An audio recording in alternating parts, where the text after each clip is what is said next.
किया जा रहा है।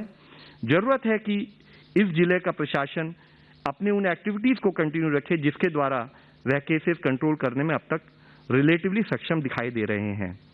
इसी के साथ ही एक एरिया ऑफ कंसर्न हमारे सामने यह भी है कि काफी ऐसे जिले हैं जहां पर एक इंक्रीजिंग ट्रेंड इन केसेस भी नोट किया जा रहा है। ऐसे 316 जिले हैं देश में जहां पर यह इंक्रीजिंग ट्रेंड नोट किया जा रहा है। जरूरत है कि हमारे कंटेनमेंट एक्टिविटीज उन जिलों में सुचारू रूप से चले। हम ये इंश्योर करें कि कोविड अप्रोप्रिएट बिहेवियर का फॉलो किया जाए ताकि हम केसेस की ग्रोथ को रोक सकें, जिसमें मुख्यतः अगर आप देखेंगे तो पाएंगे कि Chennai, south west Delhi, Kollam, Chengalpattu, Coimbatore, YSR district in Andhra Pradesh, Kangra in Himachal Pradesh, इस तरह के जिलों में जहां पर कि एक इंक्रीजिंग ट्रेंड नोट किया जा रहा है वहां पर कंटेनमेंट एक्टिविटीज की और स्ट्रिंजेंट एक्शन की सख्त जरूरत रहेगी।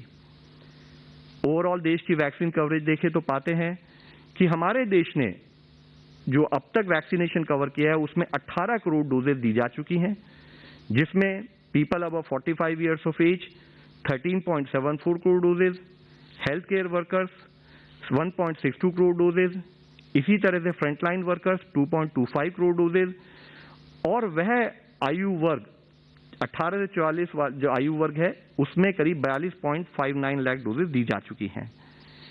इसके साथ ही हम हमेशा बात करते हैं कि कभी भी हमारे कंटेनमेंट एक्टिविटीज, हमारा कोविड मैनेजमेंट दो भागों में एनालाइज करा जाना चाहिए। एक तरफ हमारे कंटेनमेंट एफर्ट्स चलते रहें, यानी कि हम रूट कॉज पर काम करें, इन्फेक्शन को ही ना फैलने दें। दूसरी तरफ हमारी मेडिसिन व्यवस्था, मेडिकल इंफ्रास्ट्रक्चर सुचारू रूप से जो केसेस अगर पॉजिटिव हो भी उनको समय पर मैनेज करें ताकि वे केसेस भी रिकवर हो सके। इसी के तहत हम आप लोगों के सामने दिखाना चाहेंगे कि जैसे भोपाल में करीब 200-250 जब केसेस आने शुरू हुए वहां पर कुछ कंटेनमेंट एक्टिविटीज पर फोकस किया गया in terms of lockdown for 1 day. इसी तरह से वीकेंड लॉकडाउन करता रहे, लेकिन हमने पाया कि केसेस फिर भी बढ़ते चले जा रहे हैं।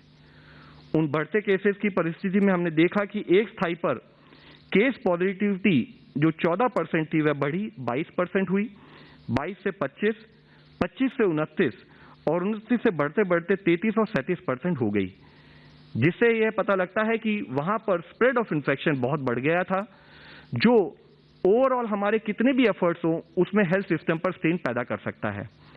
स्टेट के द्वारा किए गए प्रयत्न in terms of strict restrictions, उनका इम्पैक्ट जैसे हमने इससे पहले भी डिस्कस किया है कि कभी भी हम कंटेनमेंट एफर्ट्स करते हैं तो थोड़ा समय लगता है कि उसका इम्पैक्ट हमारे को फील्ड में दिखाई दे। तो जो एक पीक 5,725 केसेस की आई वह धीरे धीरे करते हुए अब करीब 2,800 केसेस और साथ ही हमारा 37% जो हमारा केस पॉजिटिविटी घटते घटते अब 22.7% रह गई है। ये एफर्ट्स अभी भी कंटिन्यू करने की जरूरत है। जैसे कि गवर्नमेंट ऑफ इंडिया की गाइडलाइन है, जहां पर भी 10% से अधिक पॉजिटिविटी हो वहां पर इंटेंसिव एक्शन और लोकल कंटेनमेंट के तहत काम करे जाना बहुत जरूरी है। यहां यह समझने की जरूरत अति आवश्यक है कि जब भी हम कंटेनमेंट पर काम करें तो हम ऑल कंपोनेंट्स ऑफ कंटेनमेंट पर काम करने की अति आवश्यकता है। यानी कि अगर हमने मान लीजिए मास्क का इस्तेमाल किया लेकिन 2 गज की दूरी नहीं रखी, इसी तरह से हमने रेस्ट्रिक्शंस और इंटरमिंगलिंग को एक जगह पर स्टॉप किया लेकिन दूसरी जगह पर स्टॉप नहीं किया, तो हम उस सिचुएशन में आ सकते हैं कि यहां पर हमने केस को कंटेन किया, इन्फेक्शन के स्प्रेड को रोका, लेकिन दूसरी जगह पर वह इन्फेक्शन का स्प्रेड फिर हो सकता है। तो हमारा एक कॉम्प्रिहेंसिव अप्रोच के तहत फील्ड पर काम हो, जिसके लिए हमने मिनिस्ट्री ऑफ होम की तरफ से, मिनिस्ट्री ऑफ हेल्थ की तरफ से स्टेट्स को रिक्वायर्ड गाइडेंस भी प्रोवाइड की है।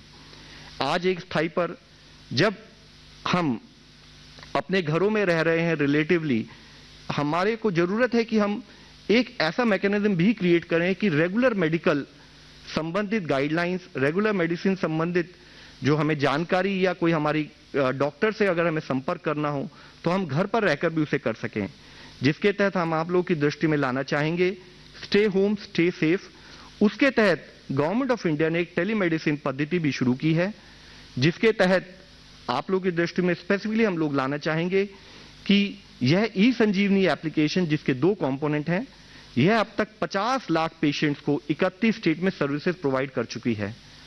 इसके द्वारा ओपीडी सर्विसेज प्रोवाइड की जा सकती हैं, की जा रही हैं। इसके द्वारा कोविड-19 से रिलेटेड ओपीडी भी प्रोवाइड की जा रही है। इसके द्वारा जो होम आइसोलेशन में पेशेंट्स हैं उनको ओपीडी दी जा रही है, और जिसमें हम फाइनल ईयर के एमबीबीएस स्टूडेंट्स को भी इस्तेमाल कर रहे हैं, उनका भी हेल्प ले रहे हैं ताकि हम पेशेंट्स को स्क्रीन कर सकें। इस सर्विस के दो कंपोनेंट हैं, एक पेशेंट टू डॉक्टर यानी कि ओपीडी सर्विसेज, एक doctor to doctor consultation. Patient to doctor services अभी 28 राज्यों में चल रही हैं, जिसमें 17,000 से अधिक डॉक्टर्स इन्वॉल्व हैं। इसी तरह डॉक्टर टू डॉक्टर सर्विसेज 22 राज्यों में चल रही हैं, जिसमें 21,000 के करीब डॉक्टर्स लोग इन्वॉल्व हैं। अब तक अगर हम देखें तो पाते हैं कि पेशेंट टू डॉक्टर में 30 लाख से अधिक कंसल्टेशंस हो चुके हैं, और इसी तरीके से डॉक्टर टू डॉक्टर कंसल्टेशन में भी करीब 19.7 लाख कंसल्टेशंस हो चुके हैं।